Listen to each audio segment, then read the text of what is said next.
Hi, this is Gloria, your life coach. Welcome to another episode of Life's a Shuffle. Hi, this is Ron Johnson, your life coach, leadership coach, motivational speaker, and health coach. And welcome to another episode of Life's a Shuffle. Today we have a special guest, and we'll be discussing adversity and change. So, Michelle, our special guest, tell us about yourself, give us a background, and before we discuss our topic. So, I'm Michelle Kuei. I'm a confidence and leadership coach, and I work with negative self talkers. And I think this is a very important topic, especially if we're talking about change and adversity, which there's a lot of things happen in this world, and that can trigger our negative self talk. And of course, it will always lead up to how we see our life and our perspective. So, I'm really happy to be here. Thanks, guys. Thank you. Welcome. So, how for us, Michelle, why is why is adversity important, and then why is change important? I think if we look at life, life is constantly changing. No matter how resisting that you want for things not to change, we're constantly evolving. And as human, as people, as any individual, even with the trees, we go through changes. The season changes, the ocean changes, the climate changes. So change is really there's a phrase that goes, change is the only constant in our life. So everything changes. And why is that important? Because if you are alive, then you should expect some kind of change. hmm Now, obviously, change is inevitable. We all know that. I mean, I'm going through change right now as far as I'm getting more gray hair than I did 20 years ago. That's for sure, a different change, but that's okay. Um, why is in human nature? Why is it so important for us, Michelle, to we always want to control, let's say, the present and obviously control the future. And then when adversity hits, we get so out of it. What really happens? Like, give us your insight on that. Well, so you brought up a good point about the word control, right? Hmm. So when people are resisting to change, typically there's a sense of control. So let's say, for example, we're all in this pandemic right now. There may be some changes that's happening, and you don't feel that you have the control anymore. You're losing that control because someone else is controlling that event, or someone else has that control over how you have been running your life. So, before the pandemic, we all had a life, and we, maybe go have an office job from 9 to 5. And we have certain degrees of routine that we follow on a daily basis. Now, suddenly, when an event, a life event happened, or something that triggers you, that throw you off from that balance of having the control, emotionally, physically, environmentally, socially. It's something that's not familiar. When you are not familiar with the change, or with something that's out of your routine, it you start to having that sense of insecurity. You having that sense of something is in danger, and you experience that fear that surface when you start losing control. It's kind of like going into ride a roller coaster, right? You go into the roller coaster. Who has the control in the roller coaster? Definitely not you. You're sitting there, you're trapped, you're being bound in a roller coaster, and basically, you just have to close your eye and pray, and hopefully that roller coaster will stay on track, and you'll be able to stay safely. Now, occasionally, and we've all seen this on the news sometimes, where accidents do happen. And when the roller coaster start losing control, your body will get thrown off while you're being trapped. And that creates a lot of fear within us. And when fear happens, everything become a chaos. So that's why change, or having the ability to adapt to a change, is really important for us, because as we're looking at life, life is constantly changing. And so how do you adjust yourself even when you don't have the control anymore? How do you adjust yourself so that you are still emotionally, physically, environmentally, socially feeling safe within that environment, and just You don't even have to feel very positive. You don't have to feel I'm having a great day. I'm having an amazing day. Sometimes it just takes a feeling of I am okay today, Mhm. and that is a sense of security. It's a sense of being safe without having putting ourselves in danger. Would you say that's sort of like kind of trying to get out of your comfort zone too? I think that has to do with courage. I believe getting out of our comfort zone has to do with courage. When it throws you off into from your comfort zone, typically we're facing something that you really want to do. Whereas adversity, a lot of time, it's because you're being thrown into a situation that it's involuntary. You didn't volunteer yourself to be in that situation. You didn't volunteer to be in this pandemic. You didn't volunteer for all these life events to happen. You didn't volunteer for the change to happen. So when we talk about stepping out of your comfort zone, typically that has to do with taking a risk, and that risk may involve putting yourself into a more advantage, or putting yourself into a position where you're actually advancing yourself. I think to me that's taking yourself out of your comfort zone. That takes courage. Okay. So then we talk about adversity, where things are just coming at you unexpectedly. So almost like I think what you said was to how to dodge the lemons that kept throwing at you.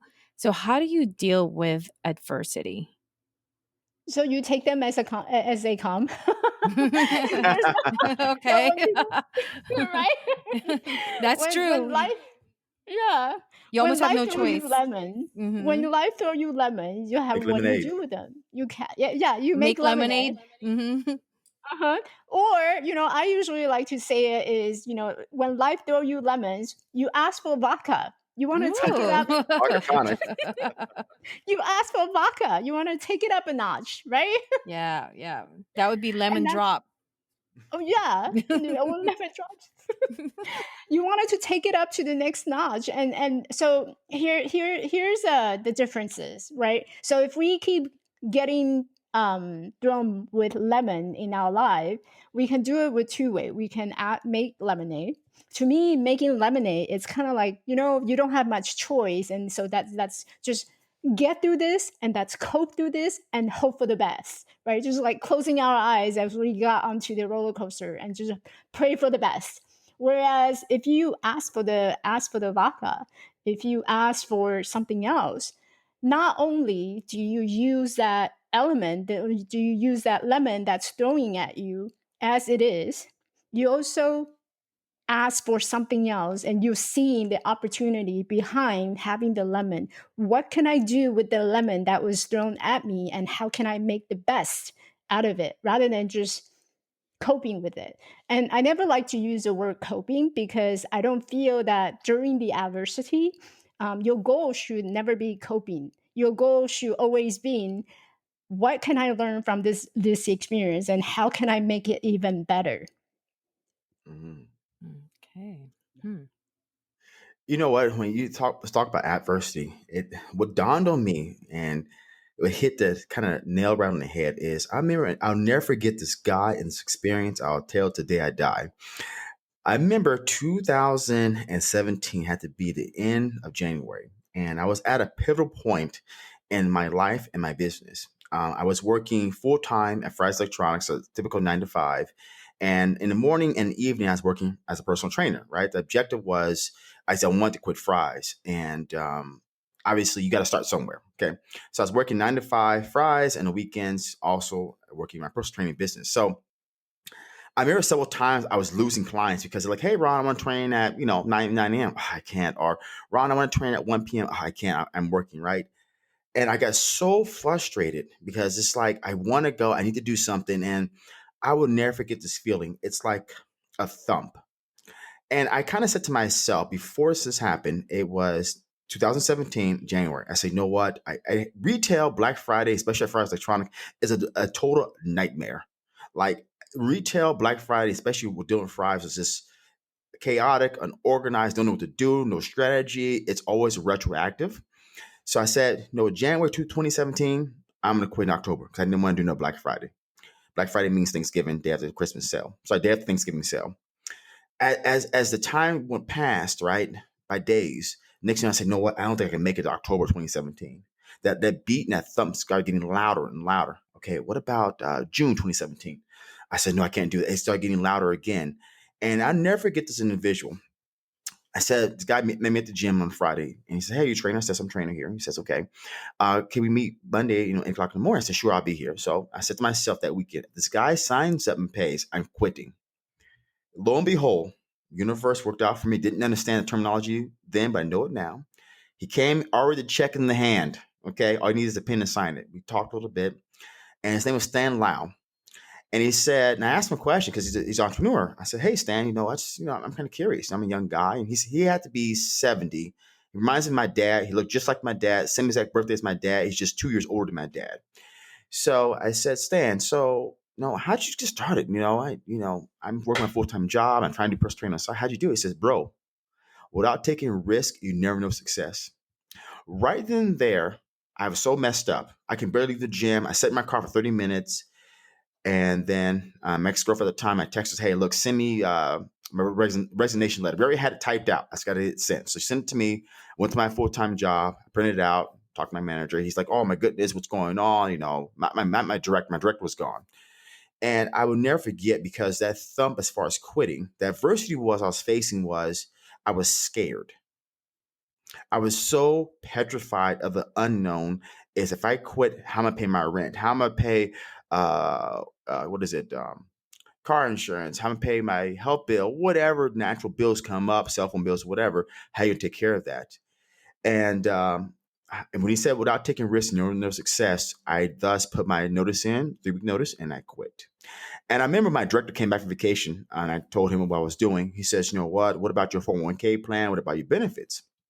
My response was like, name was Dave. I said, Dave, my response was, hey, Dave, I'm not learning anything new. He said, what are you talking about? What about your benefits and 401k plans? I says, Dave, I'd rather take the risk.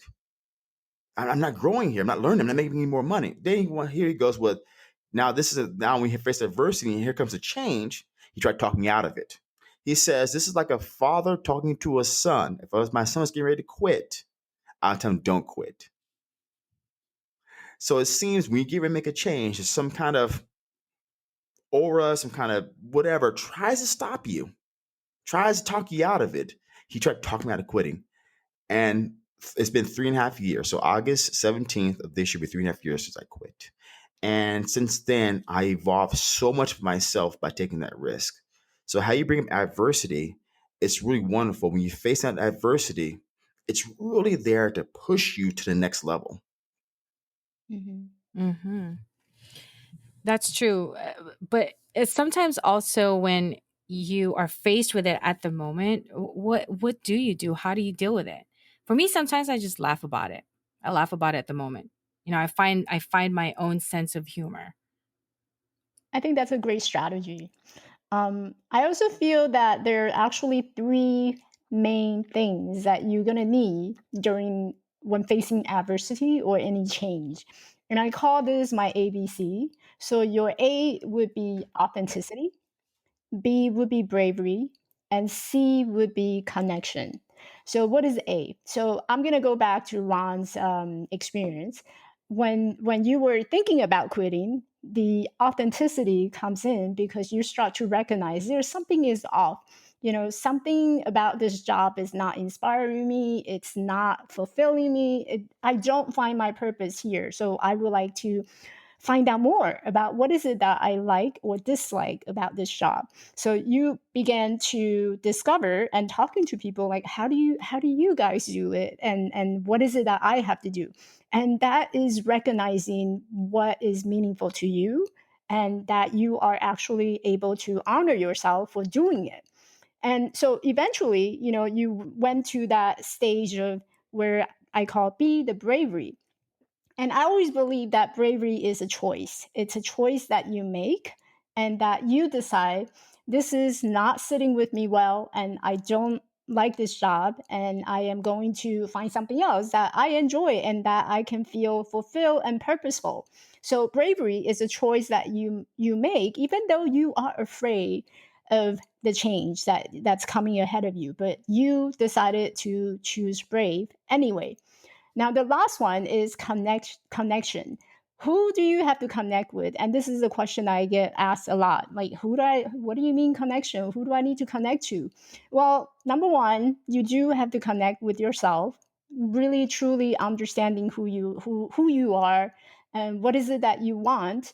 And a lot of people don't know what they want. So I encourage them to find out what is it that you don't want. So if you have trouble understanding what you want, let's start with the list of what you don't want. And none of us want to, stay under poverty.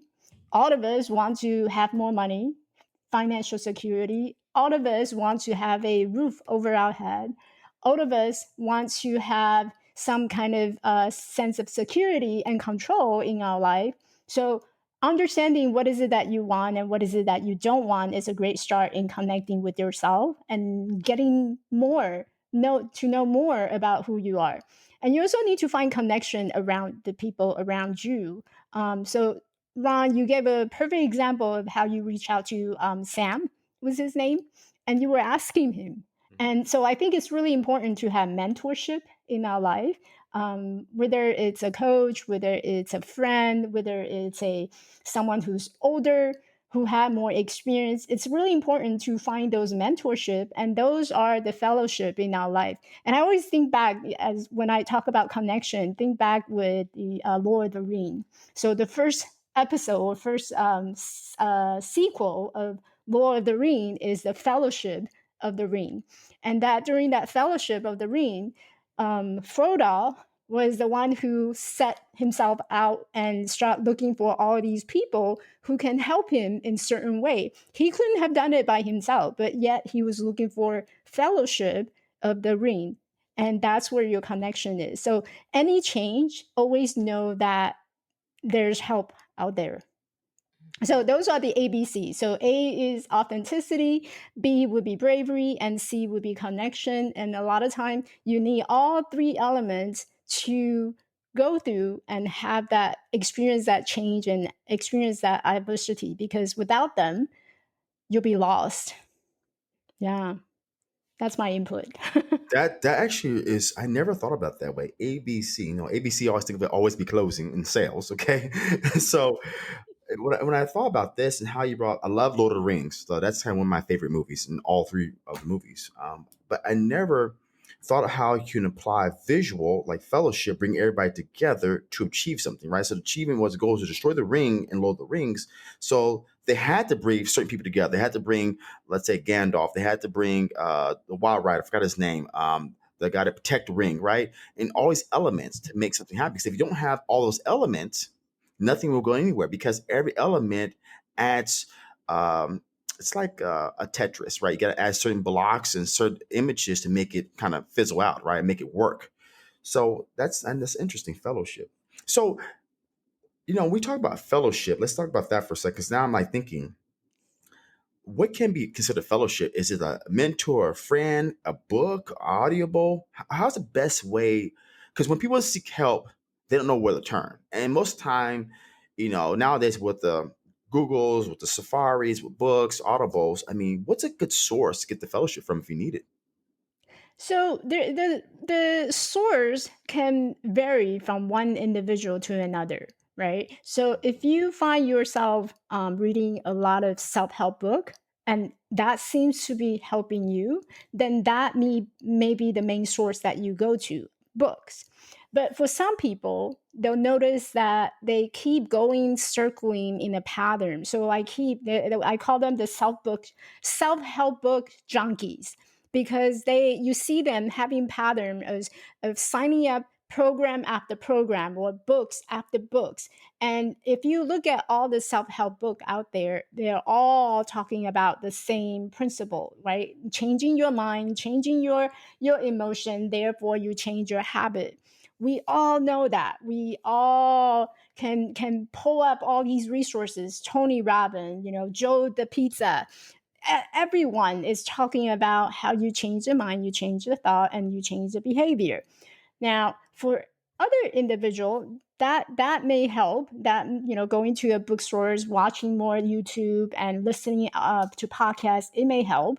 But there are individual where you notice that you keep going into circle. You keep noticing those patterns. It's because the way that you're reading those books and the way that you are behaving, you're in that closed loop, and so you're being blind spotted, right? So you have blind side where you're not noticing them. So what for those individual who's being blindsided, then what would help is you either go to a mentor. This mentor could be someone that you trust, someone who has more knowledge. This could be a friend who can give you a like bouncing off idea with you without giving you advice. That person would be acting as if he is or she is a second pair of eye and just observing you and watching you. Now, I'm going to be selfish here because I'm a coach. So I'm definitely going to throw in coach here, Mhm. because when you start working with the coach doesn't know you for the whole entire lifetime. So she or he may not recognize, some may not recognize some of these um poor habit that you've been having. So when that person is working with you, that person is just observing it, observing, what's happening in front of him or her. And it's really giving you really objective insights rather than advice, and pointing out that where you being blindsided. So it can be a number of different sources, and it really depends on individuals. For some people, books works, podcast works, but others individual, I would highly recommend consider a friend, a coach, a mentor, anyone that would provide you with a more objective opinions or suggestion or insights so that you can have that clarity. Which would better, I guess, in other words, is whatever works for you best. And the idea is that you always have that choice to make, right? Yeah. You always have the choice. But just it goes back to that authenticity. You Mhm. know what is best for yourself. So a coach role is really to help you to having that conscious awareness of how you're choosing. Are you choosing? Are you when you make a decision? Is it best to doing what is best for you?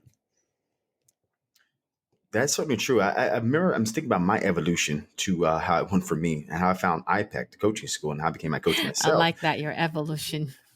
Evolution, yeah, it changed. Like I first started audibles, then I realized, wait a minute, okay, they're not talking back to me. So if I have a lot of questions or I don't understand something and I need help, I got a coach, and it was really good because it was an exchange of information. So even though he's not my coach today, I have a different coach. Will stay with me for the rest of my life. I will never forget one thing he told me is that, hey, the way people do anything is the way to do everything. I never heard that before, but now I've seen it in books I've read. So when I joined IPEC, I didn't read the energy of leadership. That then turned into me reading a lot of self-help books. But the thing I admire about self-help books is one, they're all the same, right? So that's something good. It's not like you're reading a totally different novel and go different directions. The biggest drawback to self-help books is one thing is that the reason I say is I have a client. He's loves self-help books. He tries to read the books as fast as possible. So if he gets a book and get through it in a week, he'll go to the next book. And we had a coaching call about this the other day. And the ironic thing is that his life is like that, meaning that everything he wants it now. I want to read, I want it now. I want to finish that blog, I want it now. I want to do an email campaign, I want it now. I want to make $1 million now. I want to have a better body now. And I said, look, what's really happening, if you ever look at yourself your whole entire life, this is how you do everything. I said, if you take a step back and really absorb the information. See, not just talking about it or reading, absorb it and really apply it. Because when we apply information, it becomes your own. And here Michelle said, authenticity is what you want to go for yourself. You absorb the information, you apply it to yourself. Now it's part of you. And that's what I really enjoy, as Michelle said, being a coach and hiring a coach, because it's someone that can look at things at a different view. And Mhm. obviously ask the empowering questions and point them out to you, then you're like, wow, I didn't know that. And then you create a change. And that's what I found in my coaching call with this client, is that we found he want to do everything fast. I want to get body fast. I want to get $1 million tomorrow. And that's how his whole life plays out. And he's very frustrated because, like you said, Michelle, everything is a loop, over and over again. Yeah. So that's what we talk about adversity. Now I want to talk about, how do you get through that next hump? I think Lori had a question too. No. I was just gonna say, I think that was a good idea about the hiring a coach too, because you do want to work with someone who doesn't know you well. And when you mentioned about looking at things from the outside, it's better. I think, for me, in my opinion, it's better to have someone work with you, and have their opinion who doesn't know you well, because they will see more of what you don't really see. Hmm. And when we work with someone who we know well, and a lot of time, there's a degree of working within our agenda. I, for example, I know you well, Gloria, so I want the best for you. So, and therefore, I'm going to tell you that, well, perhaps you should do this and that is not a coach's role. A coach's role is not being there and be your friend, be your close friend, and say, hey, I think you should do it this way and that way. A coach is more like someone who, here are your option. Here's A and B. What would you like to decide to choose, and how can I support you best in choosing what is best for yourself? Um, so going to Ron's question, on what was your question? I blanked out. That's okay. We talk about a lot about adversity, and just like self-help books. How do you get to the other side? Mm, No, I think I gave this example before, is that a quarter has two sides, right? There's a heads yeah. and there's tails. We go through adversity, all you see is the head. So all you see is adversity, and obviously that's all you can focus on. But damn well the other side of a quarter is a tails. But how do you flip it over and be able to see the tails, or in this case, see the change? Well, that is a very tough question because I believe, and this probably also goes back to your client that you're working with, where I want everything now, now, now, now, now, right? So our whole society and community become this fast track society where we pick up the phone and we wish that there's a button that we can just push and it will take us to home. We have a home button for everything. We want to have a home button for our life as well. Press a button and we're there. So life doesn't work that way. Life works as a process, and it's taking your little tiny step. And you didn't know how to run when you were first born. You learn how to crawl first, and then you start standing. Once you are able to stand, then you start taking your first step, and then that will progress to running. But you didn't just run right away. So that in itself is a process. So how do you get to the other side? This is kind of like the same question as how do you eat an elephant? You eat elephant one piece at a time. So how do you get to the other side? You do it one step at a time. And you have to understand that, just because the coin is landing on the head doesn't mean that the tail is gone. Everything has two sides, yes, and just because you chose the head doesn't mean that the tail is not there. You have to pick go close to the coin, actually bend, right? You have to get closer to the ground, to the floor, and actually take out your hand. You have to do action. You have to take action. And for you to just stand there and hoping that, what? Let me get to the other side. It doesn't work that way. You actually have to take steps and you have to take actions. Mm, Yes, it's I true. talked about a client that this morning. It's that the inertia, right? So the action is inertia. Inertia is flipping the quarter over, or a change, right? Mhm. It's when you have inaction that doesn't create a change. Well, Well, inaction could be an action too. Hmm. well, you It have. can Inaction be, is an yeah. action. Well, what about those who wait for something to happen, or wait for the changes, or any changes, because they feel like, well, change is coming?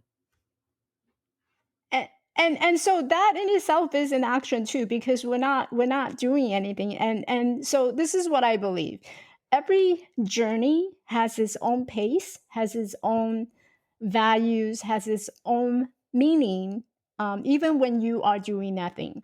And I think this is where a lot of people get really tripped up, because when we are not taking any action, sometimes it's for a number of reasons. Number one, you may not be ready for the change yet. You're still grieving. And any changes in our life, it has to do with we lost something.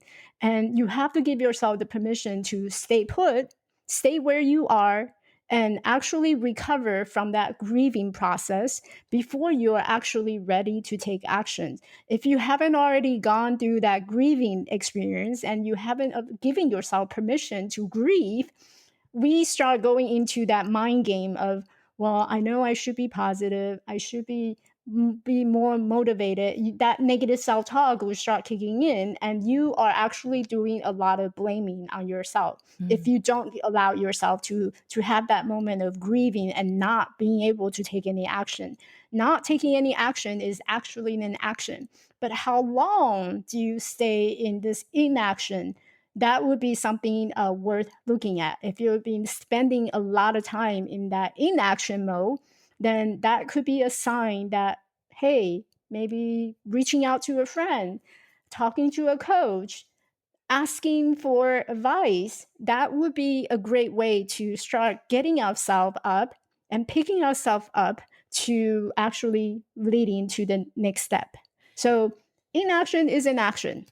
yeah, that makes so much sense. So, I mean, even if that could take 10 years until you actually take action, I feel like, I don't know. For a while, it was just the reason why I'm asking this is because I have a friend who is going through that, or went through that. I think still going through it, but I just feel like, oh my gosh, it's been so 10 years. So, and now I realize that maybe she's still grieving. And gosh, I can't even remember how long it's been, but I know it's been so long. And all I hear is like what you were saying is, everything out of her mouth is staying positive, staying positive. But so you'd call that negative talk. Is that's Mhm. her way of making herself feel better, but still Yes, being, because yeah. and feeling guilty, right? It's because we all want to get to the other side. So we're feeling guilty for not being on the other side. And when you have people who say that a lot to themselves, there's a lot of guilt and there's a lot of blaming on their part for themselves, because they're actually, they want to get to the other side, but they just couldn't because they haven't even healed from what they had lost, whether it's big or small. They haven't really completely healed, so that they can stop their blaming. When you're actually being able to start saying, you know what, it's not my fault, it's someone else's fault.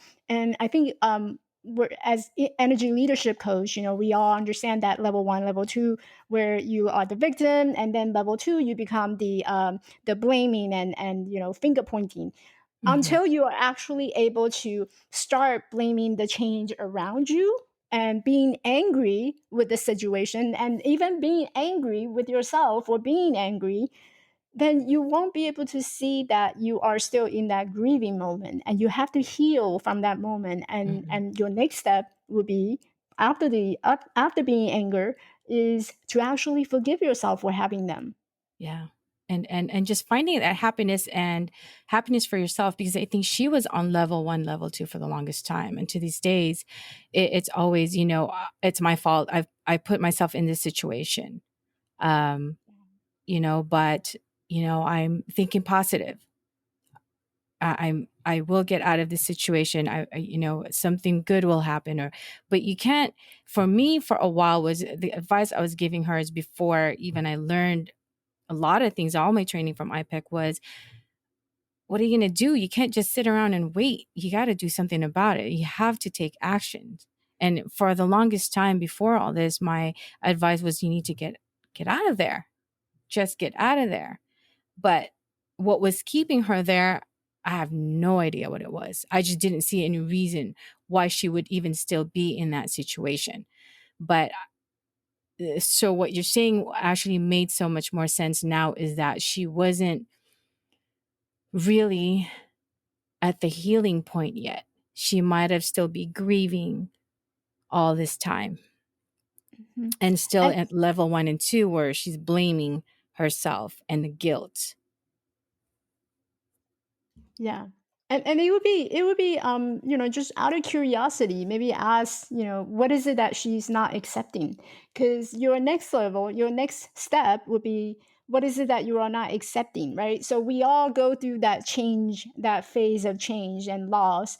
And with loss, it's about accepting what we have lost.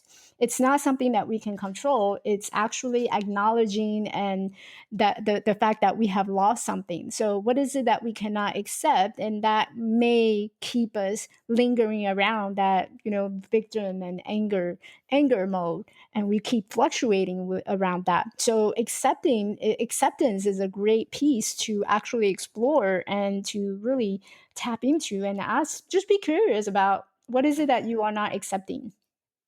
Yeah, I think, for a while when I was asking questions, was for her was a change, hoping for change to happen, and that change would be a good change.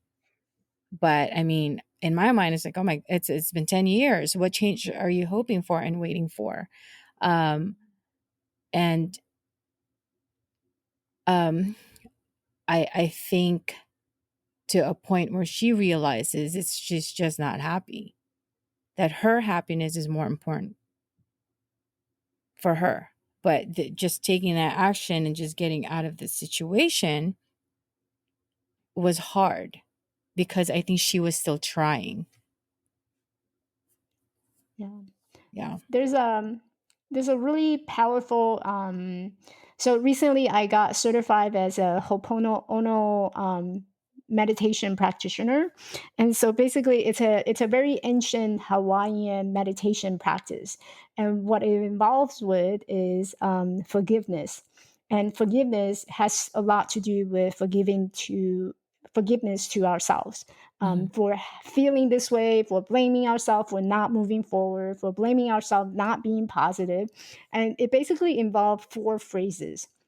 And the four phrases are, I love you, I'm sorry, please forgive me, and thank you. And so when each individual who's practicing this meditation, basically you say, I love you, and the person that you are in love with, Mhm. is you say that to yourself. I love you. Please forgive me for feeling this way, for feeling I need to be positive. I need to move on. I need to change. So please forgive me for feeling this way. And I'm sorry. I'm sorry for blaming yourself, for blaming you. And you say this to yourself. And then finally, thank you. And the way that I see thank you is that you say thank you to yourself for thanking yourself for having this experience. And this is a very valuable life experience that you are going through. And there's going to be vodka on the other side waiting for you. I like that. That's a really I good like one. that too. It You know is. what? I had to practice this too to forgive myself. For a lot of years, I had a lot of guilt with the relationships I was in. So I was not the best boyfriend for so many years, and it was always a victim mentality. Oh, you know what, didn't work out because of them. You find some reason, and over time, that reason obviously diminishes. Meaning that how many times you give an excuse, and what I realized is that I didn't really forgive myself because at that point I was doing the best thing I could because I never healed from all these broken emotions. Like I told you earlier, I was married, right, for 13 years. And it was more very dramatic. So she has 4 kids. We got married, all that good stuff. She had a rendezvous with her baby's daddy. He drives up here to San Jose, gets her and the 4 kids, and all she does is give back the ring and says, I'm sorry. Every woman from then to almost maybe a year or two ago paid for that. It's because I was so afraid of giving my heart to somebody else. And because I was so afraid of giving my heart to somebody else, I thus um, wasn't open to love. I wasn't open to the struggles of dealing in a relationship or being in love and all these feelings that come up. So I just, a minute a relationship got too tough, I'm out. I pack my bags and I'm going to the next. Or at the moment I'm in a good relationship, I always have to have a backup plan. So like a side backup plan. Just because if this one doesn't work out, I have to on the side because I didn't realize I didn't like being single. I was looking always for an attachment to a love of something out of myself. But the last 2 years of joining IPEC and going through all these books and coaching, all this stuff, it really proved one thing is I never forgave myself. One thing my coach taught me, he says, why don't you say this to yourself? At the time you did what you did, or in that case, you did the best thing you could with a limited amount of knowledge. Because I did the best thing I could, and knowing how immature my personality was, my emotions were, I sure didn't know what to do. It's just mean it's getting too deep, it's getting too love, I'm out. I got to find a backup plan. And what you said earlier about I love myself, I'm sorry, please forgive me. It's just exactly what I did to self heal and give me more energy was to forgive myself for any guilt or any mistakes I made in my past to other people. Mm. Mhm. Yeah. I think healing is so important during the change, especially when we're facing in a major life event, whether it's marriage, divorce, change of relationship, changing job, and facing pandemic. It always trigger a lot of fear, and uh, people. I think people need to understand that all these feelings of being hurt, and we wanted to prevent ourselves from being hurt again. It's a natural way of responding to change, right? Change always stir up our level of fear. So the fear is very natural, and it's a natural, just like happiness. When we face something that's enjoyable, pleasurable, we feel happy. And so when something is in danger, when we feel or sense that danger, it's natural to feel the fear. So the idea is not to push the fear away, but actually to embrace the fear. And that's where your courage, your bravery comes in. You're embracing the fear without pushing the fear away. Hmm. That is so true. Yes, it is. I like that. I've had that experiences actually. I think I've talked about this here at a previous podcast before about the relationship I have with my biological father. To these days, I don't know where he is, and I have no contact, and I've tried. But I think for so many years of having that feeling of anger and at one point, maybe hatred. I know hate is a big word, but I was younger. I think that one of my biggest fears was that every time I think I've had a chance to get in contact with him or a chance to maybe see him, I move away from it because I feel like I have that chance. I can contact him, I can talk to him, or I can email him because I have his information. I end up having that fear that comes up because I feel like if I do, it's either the feeling of rejection or he might not accept me or that we'll be in contact for a little bit and then he'll disappear. Yeah. And I think I wasn't, to these days, I can't say that I'm fully healed, but I know I have accepted and I have accepted the fact that I was younger. I didn't really know what I was feeling. So back then, all my feelings was anger and hatred and just, I can't, at one point, I felt like I wasn't a good daughter. But I know that it takes two. And I know now that he was trying. But I didn't see all that before. I felt like he wasn't trying hard enough because I wanted more out of the father and daughter relationship than that what we had. And I felt like I didn't really have a lot of it, but there was limitations and there was boundaries. So I had a lot of growing up to do, and a lot of just thoughts and thinking and going back. But I think, like we said, I recently had to face all that and all those fears of just taking a chance. And I think, and also I feel like I was losing hope. But as I've gotten older, I'm just, okay, I can, yeah, I was at fault too. So acceptance, realization, facing, it was a lot of work. But imagine how many years that took since I was, a little girl to now in my 40s. It was a lot of years. So it's not very easy. No. So it takes a lot of steps to get to the other side, right? Hmm. It doesn't just happen overnight. It's not like flipping a coin. You can just flip the coin and you'll be on the other side. No, it doesn't work that way. It may take years and years of work. And I think what's really interesting is that we have, no matter how different our journey is, there's always a point in our life that we decided to be someone else, to decided to actually step into our true power and wanting to cross to the other side. How we get there, I don't know, because each one of us have a different journey and we all take different pace. We're traveling on a different pace, but eventually we all want to get to the other side. But the point is, what is on the other side? You may be still crossing at this point. I know I'm still crossing Hmm. in my life. I haven't got there yet. I know I'm not there yet. And when I actually get there, I will know that is on the other side. But as far as I'm concerned, life is a journey and I'm still traveling on that journey. And I don't think I've crossed to the other side yet. Yeah. Or life's a shuffle, as we say Hmm.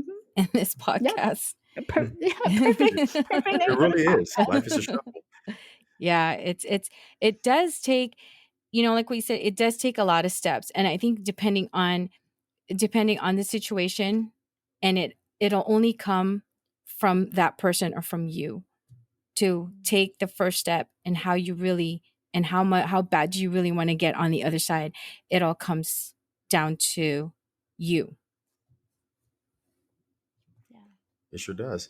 You know what? I was thinking about something, and you always hear this: think positive, be positive, think about this, think about that.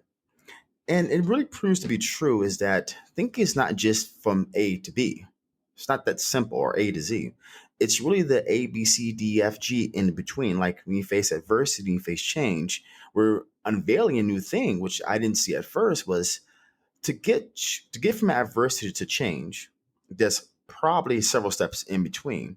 And the biggest step is probably healing, because usually when you face adversity, the biggest component of self adversity is judgment. And judgment is, I should be better. I should be doing better. Why is this happening to me? How can this happen to somebody else? I'll get through this. You're judging yourself through the whole time, right?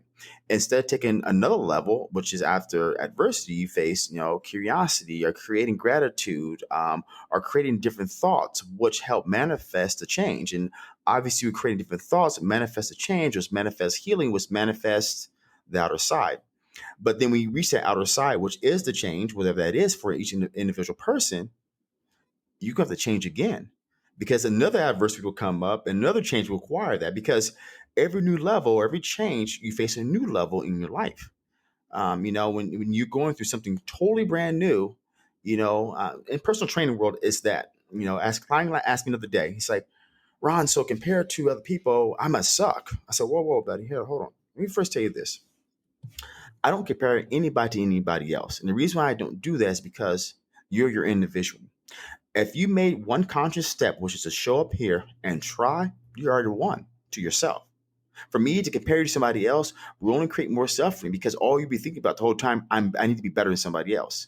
The only time you need to think about being better is that you should show up to the training session better than you did the day before? Are you getting better at your push-ups? Are you getting better at your squats? Are you getting better at, let's say, your core, your abs? That's the total change. And then in there, he's like, I got it now.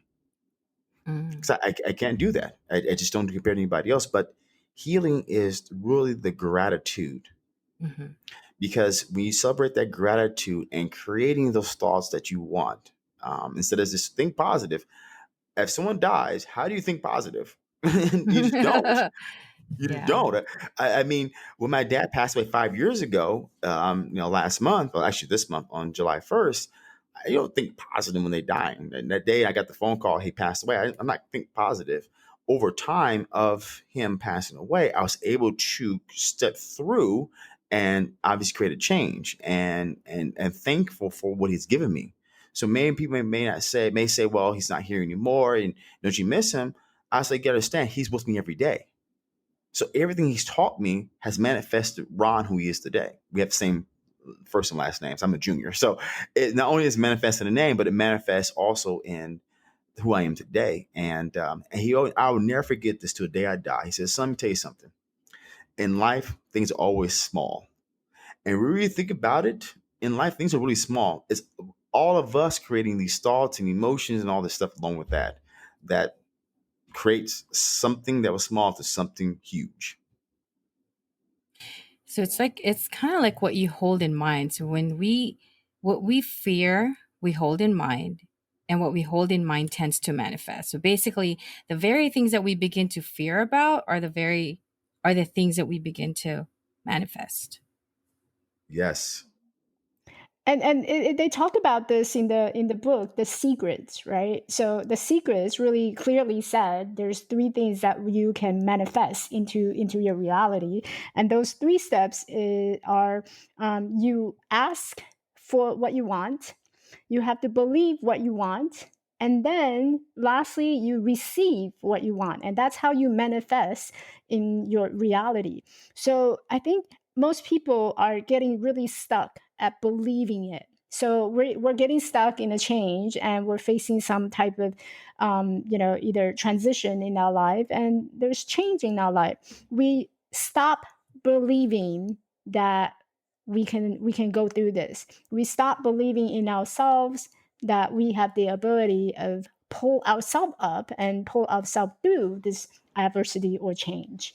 And Ron, I love what you said about people when your dad passed away, people were telling you, oh, think positive, think positive. So I think a lot of people go into that trap, and this is where I truly believe that coach would play a very important role, or mentor would play a very important role in this scenario, because your mentor, your coach is not going to tell you, hey Ron, get over it. Basically, if you go to your friend will say, well, it's been a year, Ron, just get over it. Hmm. How do you get over a change? How do you get over an adversity? No, you don't get over anything. You live through it. You live as if it's something, it is something that had happened, and you live through your experience, and you keep going, you keep moving forward, and knowing that it was part of your history. Yeah, that's how you That's go in to a the other nutshell. side. That's really amazing, and that's really how you just navigate life. There's a book I read since Shelter in Place. It's called Obstacles Away. So how some people see an obstacle in front of them, it really is maybe to help change their direction somewhere else, or it's maybe they can sit and think things through and get through it. But what you said about manifesting your thoughts, I remember that in Think and Grow Rich that I read about 6 months, about a year ago actually. And talk about that. You got to manifest your thoughts. You got to write things down. You got to have a vision board, and those thoughts become subconscious and they manifest in your life. And because when I saw the book Think and Grow Rich, I'm like, cool. This guy's gonna tell me some great things how to make a lot of money quick. And it wasn't about that at all. It's about the mindset. I saw I read a couple of things in this book and I become a millionaire overnight. There's no difference in the infomercial you see. Invest $5,000 in this house, and by the end of the year, you're going to have $2.5 million. No, it doesn't work that way. You always have to give up something in return to get. You have to give up something big, let it manifest, then get it back in return. But yeah, when my dad passed away, back to your point, it was hard. It took me 90 days to get through it. It took my mom almost 2 years. She's probably still dealing with it now. It took my sister about a year, but I'm forever grateful for what has happened from his life that I remember into his death. Because even in death, he gave me something else. He gave me another key that I didn't realize I had. Was I said to myself, I want to live a different life. And when I saw my dad passing away, it gave me that thought right then and there that I no longer, I want to live life on my terms and I want to die empty. Empty meaning that whatever I want to enjoy in life while I'm still alive, I'm going to enjoy those things while I can. And that thus propelled me forward to starting my personal training business. So if my dad didn't die, I would not be a personal trainer today, and let alone a life coach. He left you a legacy. He sure Mm-hmm. did. I will never forget Yeah. him. Yeah. And you know who, what I call those people who, you know how a lot of time, I don't know if you guys notice, but on Facebook, a lot of people will say, let me show you a way to earn the 7-digit figures of Mm-hmm. income, right? Right. So it's like, you know, I can show you today and you'll start making a 6-figure income tomorrow. And I call those virtual booty call. I like that. It's like, hey, come here, let me show you some tips. And it's like, give you a little quickie, and you believe Oh that my God. they actually have the quickie. So I call those the virtual booty calls. I got to use That's that now. funny. I like that one. And a quickie. And a quickie. Because you And know a what? quickie. Yeah, Yeah, yeah, but no, we're here to tell you that there is no quickie. You got to do the work. Got to put in work. You of have to. course. Yes. Yeah. So Because it good. reminds me of this. I signed up for LinkedIn. Every time you turn around, there's someone sending you an email or something. Oh, you know what? I have coaches gain 6 figures in 2 months. Or you see someone, because I'm a health coach too in personal training. Oh, I like this person. I helped this person gain 50,000 new clients in 6 weeks. And they went from $5,000 in sales to 100 grand in a month.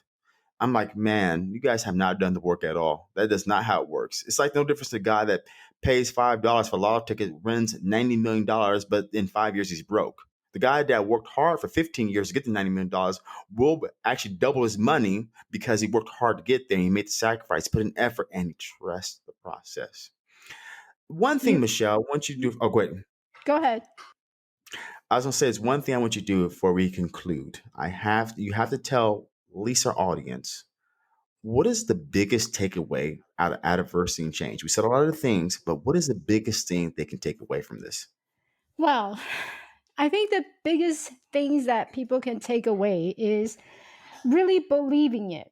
And I think I spoke about this earlier. So the book The Secret, how do you manifest into your reality? How do you, if you want a different life, if you want to see the other side, you have to start to believe in yourself. And a lot of time, because we're so caught up in our head, in our mind, we don't have that clear vision of the direction that we're going, and you stop believing in yourself. And I always love to use that analogy of, you know, it's like putting on your shoes. The minute that you get up in the morning and you step into your shoes, you have a role to play in your life, whether it's a coach, a mentor, a teacher, an accountant. You step into your role in playing that role in your life. You have to believe that you have the ability to be a good coach, to be a good mentor, to be a good accountant, to be a good teacher. You have to believe in that in order to have that power. And every time you step into that shoes, that pair of shoes, you actually become very magical. You're extraordinary. And when you do that, you are unstoppable. And that's how it will lead you moving forward every single day because you believe in yourself. So I would say in any adversity or change, you have to believe in yourself. You damn right. That's the Mhm. only way is you have to believe you can, you will, and you shall overcome. Mhm. Yep. That's a That's good really the only one. way. That's a really good one. Yeah. You know what? I never get this before. One last thing. I remember when I first talked to the admissions coach for IPEC, and they're like, they gave me how much it cost to enroll in IPEC and all that stuff. I was like, oh my goodness, oh, how I'm gonna afford this? How I'm gonna make the money? And you know, all this kind of things that come into your mind. Obviously, fear is, well, if I make this, I can't do something else, right? But really is I constructed all those limitations in my mind. I constructed those fears. Because think about it. We graduated IPEC and Um, I enrolled in IPEC almost a year ago. So a year ago was the 12th when I first did my first mod in IPEC. And obviously when I first met you, Michelle. Mhm. But it was how we constructed these own things in our mind It's been a year later. IPEC is paid off, right? And I've still probably made more money off of doing IPEC and the work and putting in effort than just the monetary investment. Because the monetary investment I made to join the team and to join IPEC was monetary because I'm going to probably make more money and invest more in myself for the rest of my life. No difference, as I said earlier. Just reading Energy Leadership has got me to read almost 13 books in 1 year. I've never, since the last time I picked up a book was in school. I don't read books, but I have done that and make it part of my lifestyle now. So it's all about the investment. And things that you have in your mind, you construct them. You give meaning to fear, give meaning to adversity, you give meaning to change, you give meaning to gratitude, you give meaning to creation. You create these things. So if you know you can't create these thoughts consciously, subconsciously, then ask yourself, what do I want to think of subconsciously or consciously? What do I want to manifest? Who am I and what do I want for my future? In my vision board, I have two things. I have motivational speaker, success, self care, and faith.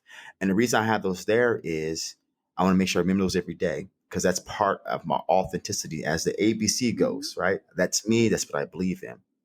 So, guys, it's been a pleasure. Thanks for listening to another episode of Life's a Shuffle. This is Ron Johnson, life coach, leadership coach, motivational speaker, and health coach. And let me leave our listeners one more thing here that what I see is that take adversity and change as something that offers valuable insights and embrace it as a chance for opportunity. And again, Michelle, thanks for joining us today. It's been a pleasure. Um, Thank you for sharing what you shared with our listeners and to us today. Again, this is Gloria, your life coach. And thank you for tuning in to another episode of Life's a Shuffle. Thanks, Thank Michelle. you so much.